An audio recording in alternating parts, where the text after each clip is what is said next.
avait eu à une époque le monopole de la fabrication des peignes.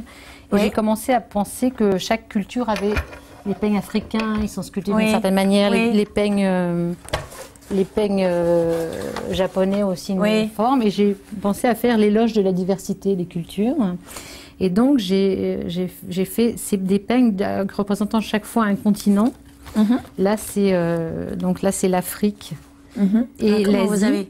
Et donc j'ai dessiné moi les formes des peignes en disant que voilà par rapport aux autres cultures on pouvait être comme ça pouvait être un échange jubilatoire comme des mains qui se croisent et qui se décroisent. On a chacun notre acquis mais on s'enrichit Ça réfléchit là-dedans. Est-ce que vous arrêtez de réfléchir à un moment de votre vie ou jamais? Non, je sais pas, je crois que tous les matins vous vous réveillez avec une nouvelle idée? Non, pas tous les matins, non. Donc là, en fait, ça représente l'Afrique. Il y a un détail d'un objet africain. La couleur, c'est un peu la couleur de la terre d'Afrique. La forme est toujours liée à une idée d'architecture. Ça, c'est les maisons de Dogon. Et en face, j'ai mis l'Asie et donc le Japon.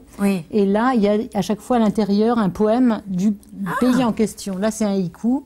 J'éternue. Et père de vue l'alouette. Là, il y a un petit koan. Magnifique. Voilà, donc à chaque fois, c'était l'idée que, voilà... Et pour faire ça, ça vous a pris combien de temps? Entre le projet, ça m'a pris à peu près 2 mois entre le projet écrit, présenté et réalisé. Donc à chaque fois, il y a, ça c'est un détail d'une estampe japonaise et ça d'un tabouret africain. Je mettais que des fragments parce que je trouve que l'autre, on le connaît que... partiellement. Après, et ça, c'est le fameux papier de soie. Voilà, ça, c'est encore le fameux papier de soie. Là, c'était l'Océanie. Et en fait, on est 6 continents, mais le 6e, c'est l'Antarctique. Comme il n'y a que des animaux et que je choisissais les cultures, j'ai choisi aussi la culture arabe qui est très, très riche. Donc, à chaque fois, c'est des éléments de l'architecture, le pilier, etc. Ça, c'est l'Océanie. Et à chaque fois, à l'intérieur, il y a un poème écrit dedans, puisque c'est l'idée du livre-objet. D'accord, magnifique. Voilà. Et donc, l'Océanie et la culture arabe. Donc, à chaque fois, c'est une miniature perstane. Et le dernier, c'est l'Europe et l'Amérique. Voilà.